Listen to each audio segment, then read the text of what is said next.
இன்று ஜனவரி 31. இன்னைக்கு 32 வயதாகி இருக்கும் அந்த பெண் மட்டும் உயிரோட இருந்திருந்தா.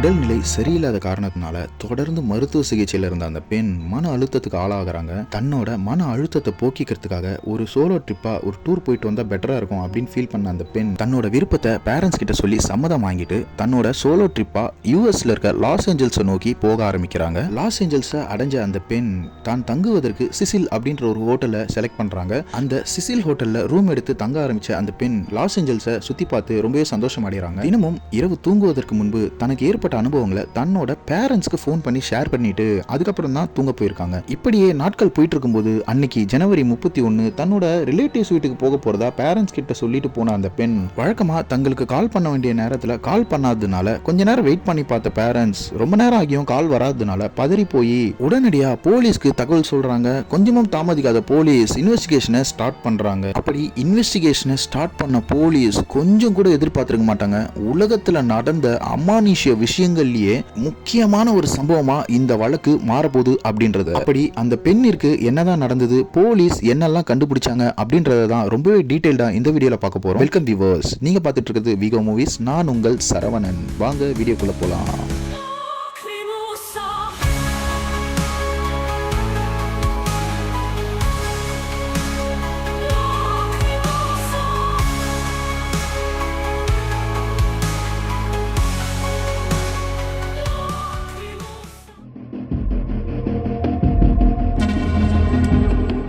இது வரைக்கும் நீங்கள் நம்ம சேனலை சப்ஸ்கிரைப் பண்ணிக்காமல் பார்த்துட்ருக்கீங்க அப்படின்னா இந்த வீடியோ உங்களுக்கு பிடிச்சிருந்தா சப்ஸ்கிரைப் பண்ணிக்கோங்க.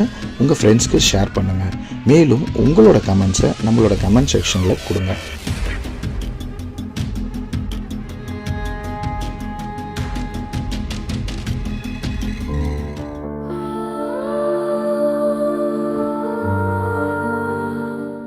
லாஸ் ஏஞ்சல்ஸை சுற்றி பார்க்கலான்னு சிசில் ஹோட்டலில் ரூம் எடுத்து தங்கின 21 வயதான எலிசா லேம் என்ற அந்த பெண் காணாமல் போயிட்டதா கேஸை ரிசீவ் பண்ணுற போலீஸ் தங்களோட இன்வெஸ்டிகேஷனை சிசில் ஹோட்டல்லேருந்து தொடங்குறாங்க. எலிசா லேம் சிசில் ஹோட்டலில் செக்கிங் பண்ணும்போது 5 பேர் 6 பேர்னு ஸ்டூடெண்ட்ஸ் காமனாக தங்குற ஒரு ரூமை தான் புக் பண்ணுறாங்க.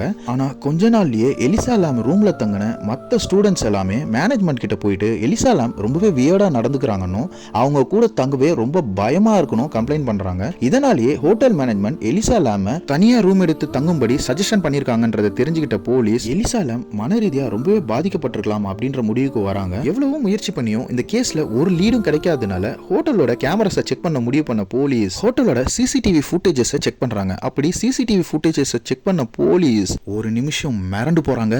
அப்படி அந்த சிசிடிவில பதிவான காட்சிகள் இதுதான்.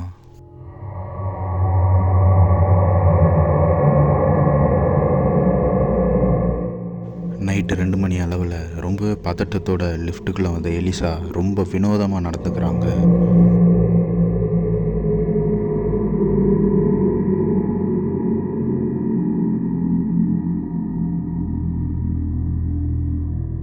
லிஃப்ட்டில் இருக்க எல்லா பட்டனுகளையும் அழுத்திட்டு லிஃப்ட்டுக்கு வெளியே வந்த எலிசா ரொம்பவே அமானுஷ்ய முறையில் தன்னோட கை விரல்கள் அசைக்கிறத நீங்களே பார்க்கலாம்.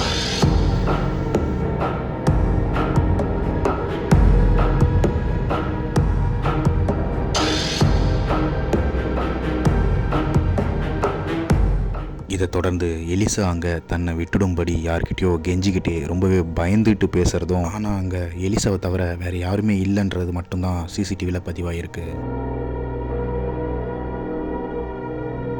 இதை தொடர்ந்து எலிசா அங்கேருந்து போகிறது பதிவாயிருக்கு. நீங்கள் இந்த வீடியோவில் ஒரு விஷயத்தை கவனிச்சிங்களா?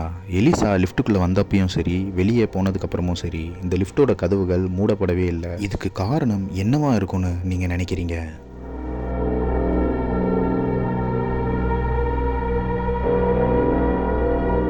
சுற்றுலா வந்த ஸ்டூடெண்ட் காணாம போய் இத்தனை நாள் ஆகியுமே கண்டுபிடிக்கலன்றதுனால ரொம்ப ப்ரெஷர்ல அந்த போலீஸ் இந்த சிசிடிவி ஃபுட்டேஜை தங்களோட வெப்சைட்ல அப்லோட் பண்றாங்க. இப்படி சோஷியல் மீடியா வெப்சைட்னு இந்த விஷயங்கள் பரபரப்பா பேசப்பட்டு இருக்கும் போதுதான் சரியா ஒரு வாரம் கழித்து அந்த ஹோட்டல்ல தங்கியிருந்த இன்னொரு கஸ்டமர் மேனேஜ்மெண்ட் கிட்ட தங்களோட ரூம்ல டேப்பை திறந்ததும் தண்ணியில கருப்பா ஏதோ ஒன்று வந்துட்டு அதுக்கப்புறம் தான் தண்ணி வருது அப்படின்னு வர்ற தண்ணியோட டேஸ்ட் ஏதோ வித்தியாசமா இருக்கணும் கம்ப்ளைண்ட் பண்றாங்க. இந்த கம்ப்ளைண்ட்டை ரிசீவ் பண்ண மேனேஜ்மெண்ட் உடனடியாக பைப் லைன் டேங்க் எல்லாத்தையும் செக் பண்றாங்க. பண்றாங்க. அப்படி செக் பண்ணும்போது பைப் லைன்ல எந்த பிரச்சனையும் இல்லைன்றதுனால மேல இருக்க டேங்க்ல ஏறி செக் பண்ணலான்னு டேங்கை திறந்து பார்த்த மெயின்டெனன்ஸ் டீமை சேர்ந்தவங்க உடனடியா போலீஸ்க்கு தகவலை சொல்றாங்க. பதறி போய் சம்பவ இடத்துக்கு வந்த போலீஸ் அந்த டேங்குக்குள்ள இறந்து போய் அழுகிய நிலையில இருந்த எலிசா லாமோட டெட் பாடியை பார்த்து அதிர்ச்சி அடைகிறாங்க.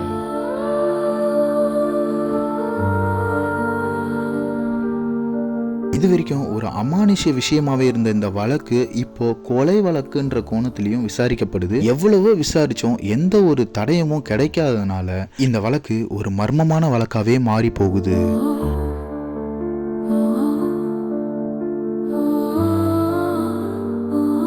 இதை தொடர்ந்து இன்டர்நெட்ல எலிசாக்கு என்னதான் நடந்திருக்கும் அப்படின்னு பல தியரிகள் வலம் வந்துச்சு. அப்படி பதிவிடப்பட்ட தியரிகள்ல 2 தியரி ரொம்பவே பிரபலமா பேசப்பட்டுச்சு. அதை நம்ம இங்க பார்த்துடலாம். தியரி 1. இந்த தியரியை பொறுத்த வரைக்கும் எலிசா லாம் கொலை செய்யப்பட்டிருக்கலாம் அப்படின்னு தான் நிறைய பேர் நினைச்சாங்க. அதுக்கு காரணம் எலிசா லாம் தங்கியிருந்த சிசில் ஹோட்டலில் இவங்க இறந்தது தான் முதல் சம்பவம் கிடையாது. இதுக்கு முன்னாடியே நிறைய பேர் சூசைட் பண்ணியும் கொலை செய்யப்பட்டோம் இந்த ஹோட்டலில் மர்மமான முறையில் இறந்து கிடந்த பல நிகழ்வுகள் நடந்திருக்கு.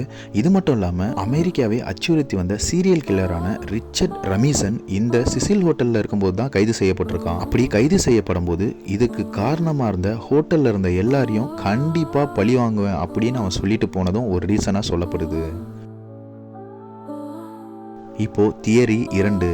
இன்டர்நெட்ல இந்த தியரி தான் ரொம்பவே பிரபலமா பேசப்பட்டது. அதுக்கு காரணம் மக்கள் என்ன நினைச்சாங்க அப்படின்னா எலிசா லாம ஏதோ ஒரு அமானுஷ்ய சக்தி தான் தாக்கி கொலை செஞ்சிருக்கு அப்படின்னு நம்ப ஆரம்பிச்சாங்க. இதற்கு எலிசா லாம் ரொம்பவே அமானுஷ்ய விதமா நடந்துகிட்டதும் ஒரு காரணமா சொல்லப்படுது. இது மட்டும் இல்லாம எலிசா லாம் சடலமா கண்டுபிடிக்கப்பட்ட அந்த டேங்கோட உயரம் 10 அடி இருக்கும்னோ அகலம் 4 அடி இருக்கும்னோ ஏனியோட உதவி இல்லாம அந்த டேங்க் மேல ஏறவே முடியாது. அப்படியே அந்த ஏனியை போட்டு டேங்க் மேல ஏறணும்னாலும் இந்த டேங்கை அக்சஸ் பண்றதுக்கு படிக்கட்டு வழியா தான் வந்தாகணும். அப்போ அங்க இருக்க அக்சஸ் டோர் அலாரம் செட் பண்ணி இருக்கிறதுனால கண்டிப்பா இதுல யாரும் வந்திருக்க வாய்ப்பே இல்லை அப்படின்னு சொல்லப்பட்டதுனால மக்கள் இதை அமானுஷ்யமா தான் நடந்திருக்கும் அப்படின்னு நம்ப ஆரம்பிச்சாங்க. எது எப்படியோ ஜனவரி 31, 2013 21 வயசான எலிசா லாஸ் ஏஞ்சல்ஸை சுத்தி பார்க்கலான்னு வந்தவங்க மர்மமான முறையில இறந்து போறாங்க.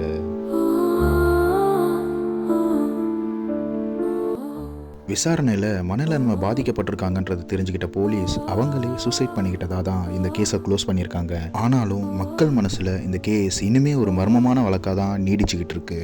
எலிசாக்கு என்னதான் நடந்திருக்கும் அப்படின்னு உங்களோட கருத்தை கமெண்ட்ஸில் பதிவிடுங்க. சீக்கிரமே இதே மாதிரி இன்னொரு வீடியோவில் உங்களை மீட் பண்ணுறேன். அது வரைக்கும் உங்களிடம் விடைபெறுவது உங்கள் சரவணன். நன்றி, வணக்கம்.